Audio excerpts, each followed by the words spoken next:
Joining us now, there live from Washington, D.C., is the former Conservative Home Secretary Suella Braverman. A very good afternoon or stroke morning for you, Suella. It's a pretty freezing morning here in DC, so good morning from America. Well, thank you very much indeed for joining us. I must ask you, before we talk about Donald Trump, about the Axel Rudakubana case, pleading guilty to all charges on the first day of his trial. Big concerns about what the authorities did know, what they didn't know, what they were willing to tell the public. Were we lied to? We certainly weren't told about the charges related to the production of ricin, the possession of an Al-Qaeda training manual. We were told this wasn't a terror attack, not linked at all, we're told, after these children and these adults were stabbed by this man. What do you make of him pleading guilty, and what do you make of the information that the public has been given by the authorities since that terrible, terrible day on the 29th of July last year? Well, condolences and thoughts and prayers and love must go out to the victims' families and all those who are directly affected in Southport. This is a tragedy of unthinkable scale. But what we see now from the guilty plea is that there was an element of terrorism involved, and these were terrorist attacks. And so there are real questions to ask about how the government was communicating what they knew in the aftermath of the incident. This incident has rocked a whole community. It's rocked the nation. And if this has been exacerbated by attempts to conceal the truth from the British public in an illegitimate way, then serious questions need to be asked. And this is the thing, because the Prime Minister himself came out and gave a statement saying, there was no terror link, even though months later we learned of those charges related to ricin and the Al-Qaeda manual.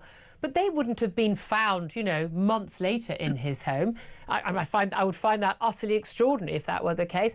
How can they say there is no terror link when someone with an Al-Qaeda manual with ricin stabs children? We've seen again and again, the threats against Taylor Swift's concert in Vienna. We've seen the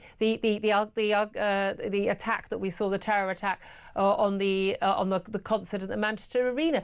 Often it is the case that it is young women, young girls who are attacked by Islamist extremists. Why would anyone think that there wasn't a terror link here? The problem we've got in parts of our institution right now is a wholesale cowardice and fear, an institutional cowardice, as I like to call it, to confront these very uncomfortable truths about what is happening in our country. And the scale of radicalism, radicalization, extremism, Islamism within some of our communities is very high. It's very concerning. And the authorities, I'm afraid, and you can see this very well chronicled in the William Shawcross review of the Prevent scheme, are taking a very reticent, fearful approach to de-radicalise, identify the early warning signs of potential extremism. And that is something that we need to have a much bigger and profound conversation about in our country. Yeah, and I think it all ties into, grooming gangs in that sense. It's just it's all very awkward. Let's not talk about it. And again, even that first information on day one, when people were saying that the suspect was, they were complete lies. That this was an illegal migrant who'd arrived on a Channel boat and like that, and a false name. Nope, that wasn't what the case was. But then they put out, this is someone born in Cardiff. And everyone had this image. Oh, right. I mean, yeah, we all would have had an image of what they meant by that, and they knew that. Turns out he was born in Cardiff, but he was the son of Rwandan immigrants. And again, that feeling that a lot of people in the public have, that they're just being lied to all the time. The concern we had over the two-tier justice in the wake of the Southport riots has massively turned our justice system on its head, where different communities were treated completely different by the police and by the justice system. Do you think that we need to have a reckoning on this? Yes, this is not new. This is the scandal, actually. As I said, if you read the William Shawcross review of Prevent, he talks about how opportunities are deliberately overlooked and missed because of people's fears of being called Islamophobic or racist.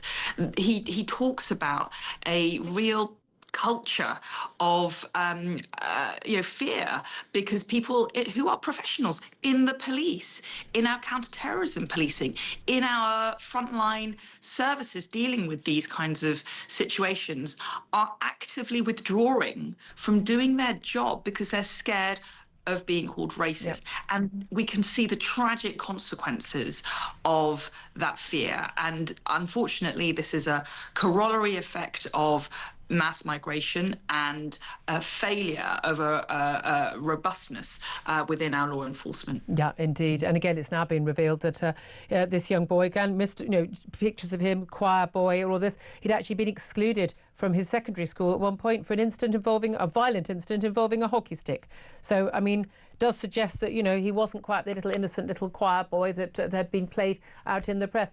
Look, let's turn our attention to what you are doing today, which is, in a few hours' time, attending the inauguration events for Donald Trump entering his second term in office. He's promised, and he did so at an event last night, big rally last night. We'll play a little clip in just a moment, but promised to sign more than, between 100 and 200 probably executive orders. Very similar, of course. We saw executive orders, did we not?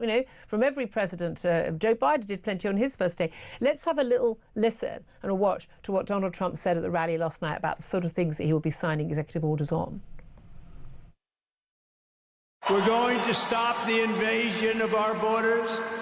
We're going to reclaim our wealth. We're going to unlock the liquid gold that's right under our feet, liquid gold.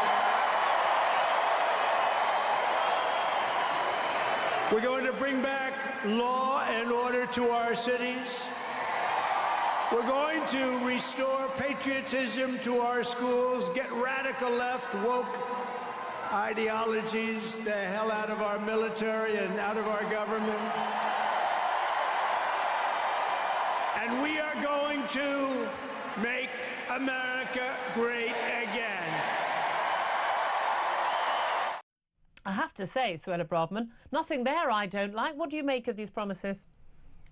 Well, I was in the room yesterday. I saw you in your MAGA hat, yes. Yes, I've got a MAGA hat. There's a lot of great merch on sale in DC right now. And I was in the room and the atmosphere was electric. Thousands of people from all over America had travelled a long way to get there. And this was to celebrate the victory. And Donald Trump used the opportunity to set out the agenda for the future. And it's an incredibly inspiring one that we sorely need here in the UK. It's based on secure borders. He set out there that he's going to be taking rapid and significant action on the first day. He's not going to wait weeks or months. He's going to move very quickly on the southern border. In fact, as part of the rally, he put up a chart to show the numbers of illegal migrants into the country. And it is staggering that the numbers do fall, during his first presidency, and they steadily and exponentially rise under the Biden presidency. So it is a problem that has got worse categorically and emphatically under Joe Biden. I believe they reckon something like 10 to 11 million illegal migrants arriving in America under the Biden administration for 4 years, which is quite extraordinary, isn't it? Well, it wasn't just about borders. It was net zero, wasn't it? There was tackling, the DEI madness and trans madness, recognising two genders. Yeah, because that's all there are. Drill, baby, drill. I mean, there's so much of this stuff. And, getting people, you work for a federal government, you're in the office, you're not working from home anymore. All of this stuff. I mean, this is music to a lot of, certainly my audience and my ears. Do you think there's any chance that any of this is going to rub off on the government we've now got? I agree with you, Julia. It is music to my ears, and it's a glimmer of hope of what is possible in the West right now. I fear, speaking to Americans at that rally last night, many of them were really relieved and grateful that they've survived the last 4 years of Biden, and that their prayers have been answered, and now that there's a new chapter which is starting from America. Unfortunately, I think we're going through that same process, and a few years later, I think we've got a chapter now of 4 or 5 years of, recession, weak borders, woke takeover and weakness in our leaders. And frankly, this Labour government has got off to a very bad start in terms of their relationship with the Americans. I can't think of a worse diplomatic relationship in our history, actually, which is harmful to the UK national interest. So I wish I could say, yes, we're going to, I can bring back some of this spirit to the UK right now. We can get going with it. But unfortunately, I think the reality is we've got a few more years to go. Well, absolutely. Well, that said, I know you fought a valiant battle against a lot of the madness when you were in government, Suella Braverman, but your lot allowed this to happen over 14 years. You lot in the Tories, you're just as much to blame. I mean, Labour have put it on steroids, but I mean, you mentioned about the diplomatic relationship. I mean, it's very interesting. For the first time, this is totally unprecedented. You world leaders being invited to the inauguration, various sort of right wingers that Donald Trump likes. Although he did invite the Chinese president, who hasn't attended, which I thought was quite extraordinary. But Viktor Orban's invited, but not Keir Starmer or Emanuel Macron, which is quite interesting. Liz Truss is there, Boris Johnson, former Prime Ministers, you and others. Now, our own Talk TV's Alex Phillips is invited over to various parties, having a great time out there with our MAGA hat on. In terms of, we've got a foreign secretary who called Donald Trump, KKK Nazi sympathiser, says he shouldn't even be allowed in the country. We've got a prime minister who clearly disapproves of Donald Trump, trying to make nicey, appointing Peter Mandelson, Lord Mandelson, to be our ambassador in Washington. What do you make of that decision? Listen, I think Peter Mandelson will end up being an irrelevance. He's not, it would be great if the reports were true and Trump were going to veto it. Speaking to people here on the ground and in the Republicans, I'm not sure that's going to happen. But I think that Peter Mandelson will have zero impact in terms of promoting British interests here. He's a poor choice of ambassador. He's got a history of hostility towards the president. And ultimately, I think the president knows that there are other avenues to the UK. He's got better relationships with other politicians, and I think he knows where his bread is buttered, and it's not with this government's Labour Party. It doesn't appear to be. And just finally, obviously one of the things that we're told we could see executive order on is tariffs. Mexico, Canadians, the biggest trading partners with America, but China, but possibly also Europe and indeed the UK. How fearful are you that we could see US tariffs on British goods, and how confident are you that we may, who knows, manage at some point to get a trade deal? I would love a trade deal with the Americans. We have a very fulsome trading relationship, and businesses in the UK and in the US only benefit from a free trade agreement. I think the reality of tariffs is that they are leverage.